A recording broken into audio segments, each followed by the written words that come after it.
बच्चों, स्वागत है आप सभी का आपके अपने ऑनलाइन लर्निंग प्लेटफॉर्म नीट शास्त्र पे। मेरा नाम है शशांक पुरी और मैं आपकी केमिस्ट्री फैकल्टी और आपका काउंसलर हूं। बच्चों, आज हम बात करने जा रहे हैं टॉपर्स रूल्स के बारे में। मतलब रूल्स नहीं कह सकते, मतलब कौन कौन सी ऐसी चीजें हैं जो एक बच्चा करता है और वो उसको टॉपर बना देता है। ठीक है, एक एक करके एक एक पॉइंट को समझेंगे जो अभी आपके लिए बहुत ज्यादा इंपॉर्टेंट है और इसको आपको फॉलो करना चाहिए। ठीक है, सबसे पहली चीज जो आई है सामने वो है एनसीईआरटी की रीडिंग। बहुत एग्जैक्टली सही बात है कि एनसीईआरटी को लगातार रीड करने वाले जो कई बार मतलब एग्जाम से पहले 6 से 7 बार एनसीईआरटी को खत्म कर लेते हैं, उनका अच्छे मार्क्स सिक्योर करने की जो चांसेस होती हैं वो बढ़ जाती है। क्योंकि अभी हाल फिलहाल के पैटर्न्स को अगर आप देखेंगे तो एनसीईआरटी ही मेजर पोर्शन रह रहा है, बायो और केमिस्ट्री में तो पूरी तरीके से रह रहा है। तो एनसीईआरटी अभी टॉपर्स बनने के लिए सबसे जरूरी चीज है। अगली ये भी एग्जैक्ट बहुत अच्छी चीज है। जैसे कुछ लोग होते हैं ना, बहुत अच्छे होते हैं किसी काम में, बहुत अच्छे होते हैं, लेकिन वो कंसिस्टेंट नहीं होते हैं। और कंसिस्टेंट नहीं होते हैं जिसकी वजह से वो उस चीज में आगे नहीं जा पाते हैं। अब जैसे कि आप लोग देखा होगा कि अभी ओलंपिक में नीरज चोपड़ा ने गोल्ड मेडल जीता, तो नीरज चोपड़ा के ही एकेडमी में ऐसे लोग होंगे जो उससे ज्यादा दूर तक भाला फेंकते थे, उससे ज्यादा दूर तक जैवलिन फेंकते थे।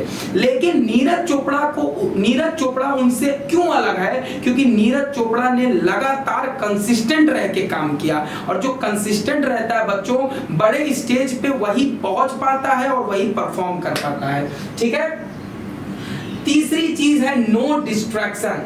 बहुत सही, एकदम सही बात है कि अगर मान लीजिए आप कंसिस्टेंट हैं, ठीक है, और आप डिस्ट्रैक्शन की वजह से आपकी कंसिस्टेंसी कम हो रही है, तो इसका सीधा फर्क आपके एग्जाम में पड़ने वाला है।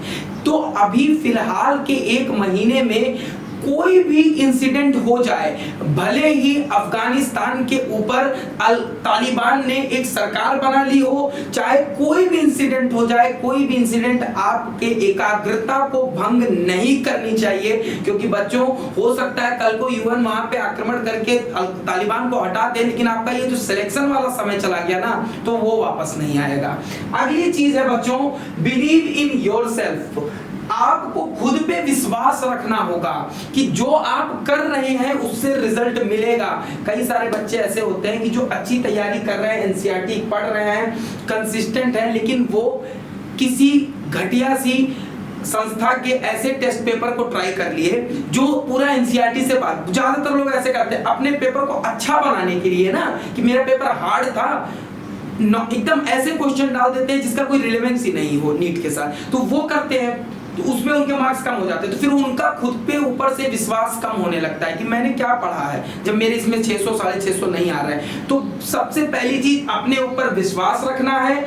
ये विश्वास रखना है कि एनसीईआरटी बेस्ड एग्जाम होता है, तो कोई ऐरे गहरे संस्थानों के पेपर्स को ट्राई आपको नहीं करना है जो एनसीईआरटी से क्वेश्चंस को नहीं रखते हैं। एनसीईआरटी से अगर कोई क्वेश्चन रखता है तो वो आप जरूर उसके लिए जाएं। ठीक है, अगला है more and more MCQ practice. मैं हमेशा से बोलता हूं बच्चों कि जो क्वेश्चन आपके पेन के नीचे से एक बार नहीं गया होता है, वो एग्जाम में गलती होने की बहुत ज्यादा उस क्वेश्चन पे संभावना बढ़ जाती है। कठिन से कठिन क्वेश्चन भी अगर आपकी कलम के नीचे से एक बार गया होगा बच्चों, तो वो आपको फिर कभी गलत नहीं होगा किसी भी एग्जाम में। तो इसके लिए ज्यादा से ज्यादा एमसीक्यू की प्रैक्टिस करते रहें, क्योंकि इससे आप मैक्सिमम नंबर ऑफ क्वेश्चंस को क्या कर पाएंगे, कवर कर पाएंगे।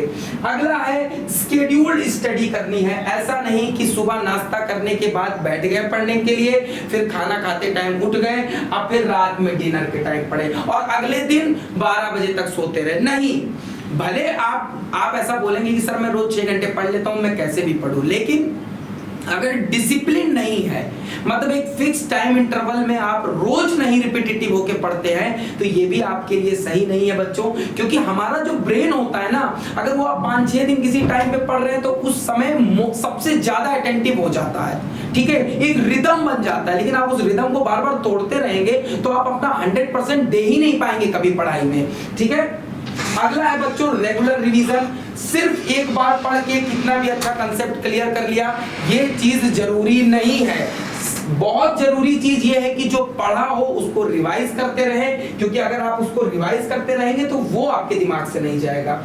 Work smart than work hard. सबसे पहले स्मार्ट काम करिए, मतलब ऐसा काम करिए जो आपके लिए बेनिफिशियल हो, और उसको जब सीख जाए तो अब उस पे हार्ड वर्क करिए। ठीक है, जैसे एग्जांपल के लिए, जैसे आपका कोई कंसेप्ट है, उस कंसेप्ट को समझने के लिए पहले एक स्मार्ट तरीका निकालिए, कोई एक अनऑर्थोडॉक्स तरीका निकालिए, उसको समझ जाइए, अब उस पे मेहनत करिए, उसके क्वेश्चंस को उसी स्मार्ट तरीके से करने की कोशिश करिए, रेगुलर करिए और बहुत उस पे मेहनत करिए। तो ये जब अगर आप चीजें फॉलो करेंगे तो आप लोगों का टॉपर्स बनने की तरफ आप एक और कदम बढ़ाएंगे। अगला है बच्चों पॉजिटिव माइंडसेट।